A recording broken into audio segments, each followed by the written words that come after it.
Hello, everybody. I'm here to talk about the topic I like the most, about relations between people and nature. I will talk about how we have lost the consciousness of the many ways in which us humans depend on nature for our health, our well-being, and for life itself. And I will talk about how this consciousness might be reestablished as the first step to engage in a stronger protection and a more effective protection of planet Earth. Let me start with a short personal story.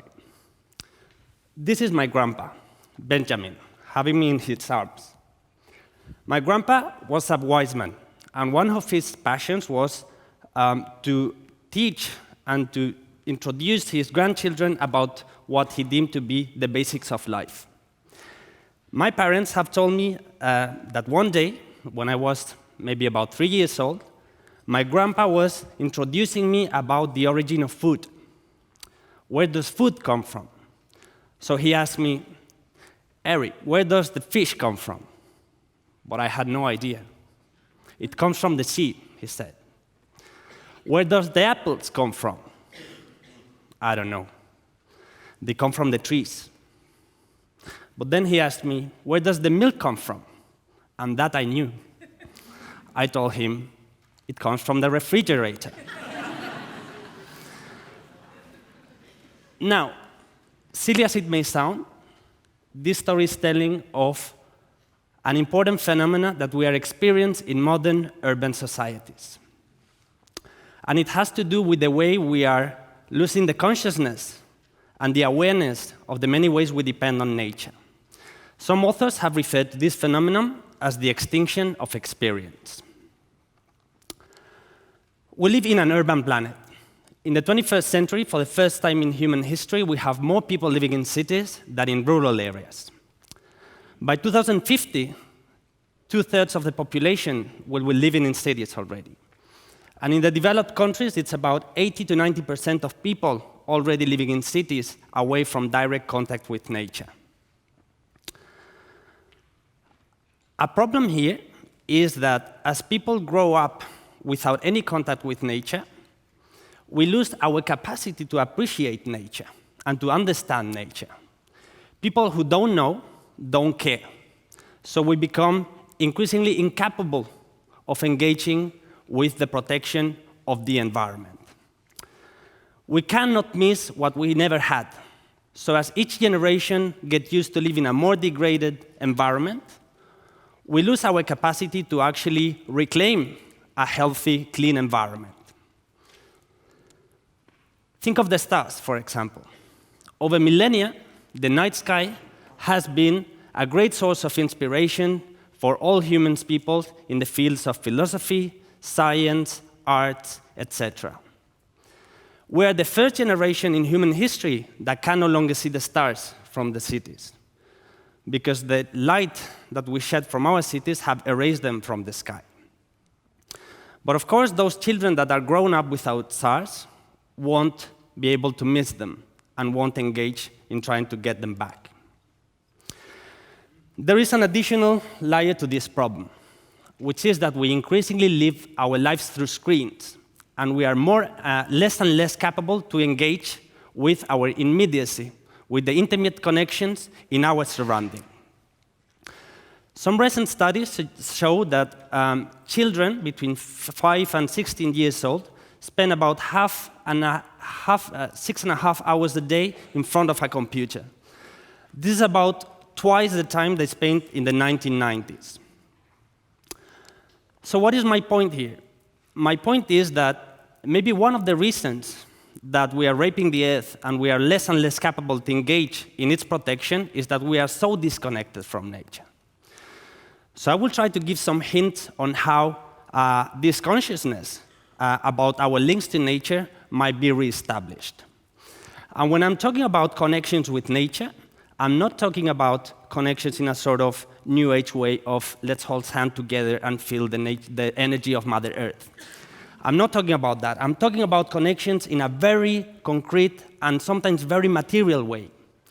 I'm talking about how nature supplies us with food, with energy, with shelter, with raw materials, and with everything we need for our daily lives.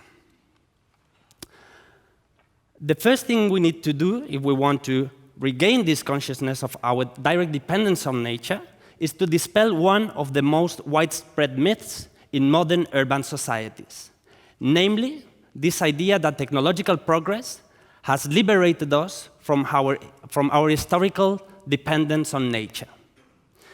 What data shows is that today, our generation is no less dependent on nature, but more dependent than any generation before. And I know that this statement can be counterintuitive, so let me clarify my point.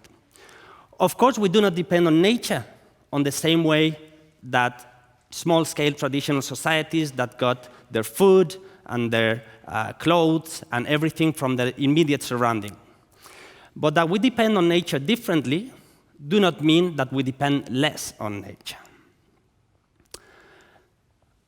This is a graph of the world's ecological footprint. The ecological footprint is a concept we use to measure the intensity with which our society is using nature.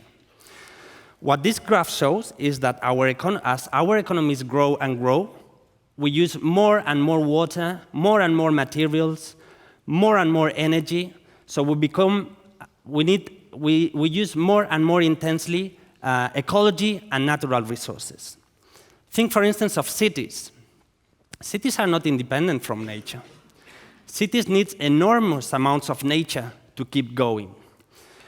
Typically, a city depends on a territory which is about 500 to 1,000 times the size of the city itself to supply all the resources it needs to keep going and also to absorb all the wastes it is creating. But nature does not only supply us with physical goods, it also supplies us with all other types of benefits that many times are intangible. Nature regulates our climate. The bees pollinate our crops. Our forests create local conditions of shading so that we can have a better quality of life. They supply us with water, energy, almost everything we need. Unfortunately, we are losing more and more of these services. We call them ecosystem services very often as a way of attracting attention of societal dependence on natural ecosystems. And we don't need to go to distant, exotic places to find all these free gifts of nature. We find them around the corner, in the city trees that are purifying the air, that are giving us shade, that are providing us with opportunities for recreation, and many other benefits. Unfortunately, however, this capacity of ecological system to supply us with these free gifts is declining very abruptly. A recent study by United Nations shows that 2/3 of ecological life support systems are declining worldwide. And this is having very serious long-term consequences for human well-being and actually also for the sustainability of our economies. Another study, also commissioned by United Nations, shows that the loss of ecosystems and biodiversity cost the global economy $4.7 trillion of US dollars per year. Who is paying for these costs? Mostly the poor people, other species, and future generations, because we lack the legal structures and institutions that make people liable and industries liable of all these costs that they cost in terms of ecological damages. So one question, as someone puts it before, is why when we destroy something that is created by humans, we call it vandalism, and when we destroy something created by nature, we call it progress? How do we go from here? We're having an enormous debate in the environmental community. Some people claim to have found the solution to environmental problems in markets and money. They say that in the type of society in which we live, it's only money that can convince the powerful and private corporations to engage in the protection of nature. They say this is the only language that decision makers can understand in the type of society in which we live. I think, however, this is a problematic approach. It won't be that easy to convince corporate power to engage in the protection of nature.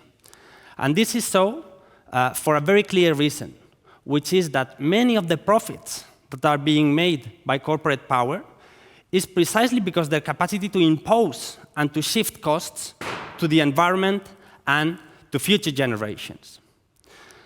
In that sense, trying to trust the conservation of nature to the big corporate power can be something like asking a wolf to take care of the sheep.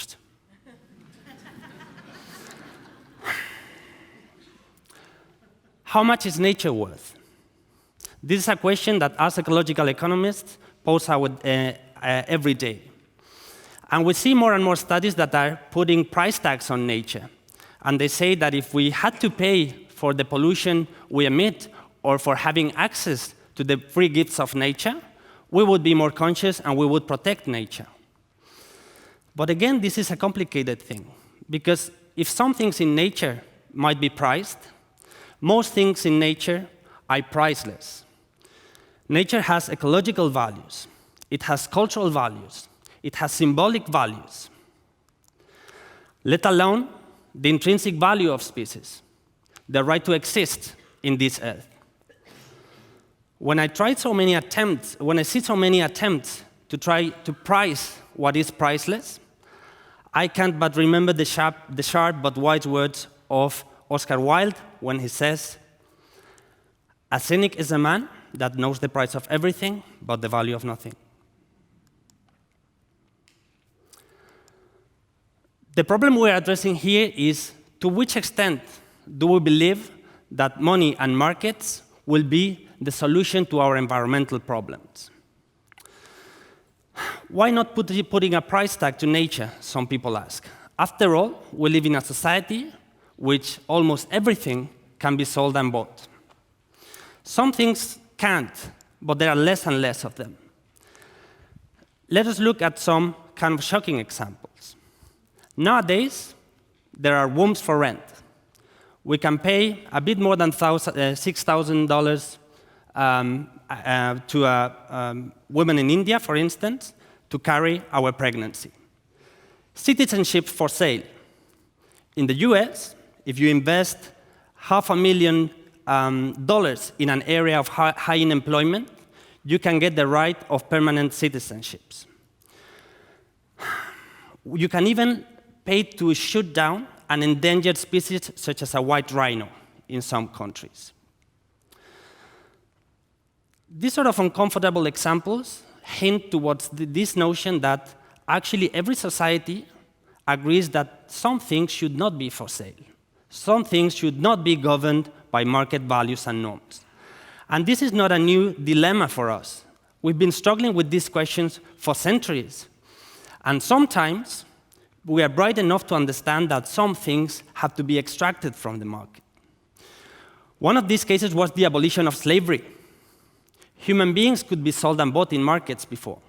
At some point, we came with human rights and other types of narratives, and we decided that humans could not be sold and bought. Another example is the abolition of the practice, very common in the Middle Ages in Catholic countries, of selling spiritual indulgences. For a very long time, people could pay the religious authorities in order to purify their sins. This was a market commodity again. But at some point, we decided that this is something about the spirituality that shouldn't be a matter of prices and a matter of trade. So in our days, we do no longer buy and sell spiritual indulgences, but we increasingly buy and sell environmental indulgences. We are creating markets for pollution. We are creating markets of rights to destroy nature, to destroy wetlands, to remove species. This is problematic because it raises the question of whether polluting, the right to pollute and the right to a clean and healthy environment should be a market commodity or a universal right. The great philosopher Immanuel Kant said that in the realm of ends, everything has a price or a dignity. And this idea has been taken up by some people that are saying nature is not a commodity. Access to a clean, healthy environment and to the things nature gives us, clean air, clean water, etc., should be a right for everyone. So this is the sort of vision that opposes this idea of nature as a commodity. And there is a growing worldwide movement that is endorsing this vision, this idea that we should reclaim our rights to nature. This movement, which we call the Movement of Environmental Justice, was born in the US in the 1980s. It was mostly black communities and Latin communities that were protesting against so-called environmental racism. They were protesting about the disproportionate burden of pollution and toxic waste they had to harbor in their neighborhoods. So very often they engaged in civil disobedience to protest against this situation. They were reclaiming the right to a healthy environment. Nowadays, this is no longer a sort of isolated movement. We find it everywhere, and it's not restricted to any particular geographical region, neither to any particular socioeconomic strata. We find it, for instance, in the streets of Ecuador, where women are protesting against oil drillings, reclaiming the right to a healthy environment. We find it in the streets of Bolivia, where people are reclaiming the right to water. We find it in the streets of Turkey, where people are reclaiming the right to the very few remaining green spaces in cities. And we find it in the streets of Oslo, where people reclaim their right to breathe a clean air. Access to nature, I believe, should not be a tradable commodity. It should be a universal right available for all. I would be very happy if this talk might have helped some of you to look at nature a little bit different. That next time you look at nature, you don't do it in a distant way, looking something maybe at best as a recreational area, but that you could look at it actually through different lens, to look nature as the very material foundation of human societies, the necessary condition to sustain life, well-being, and health. And I would be even more happy if this consciousness about the importance of nature for humans could push you a step further and say, okay, I'm receiving so many things from nature that I want to give something back to nature. So I will also engage as a steward in environmental protection. And I believe, or I'm confident, that if more and more of us engage in this vision, we will move to a world that looks less and less like this, and more like this, and like this. Thanks very much.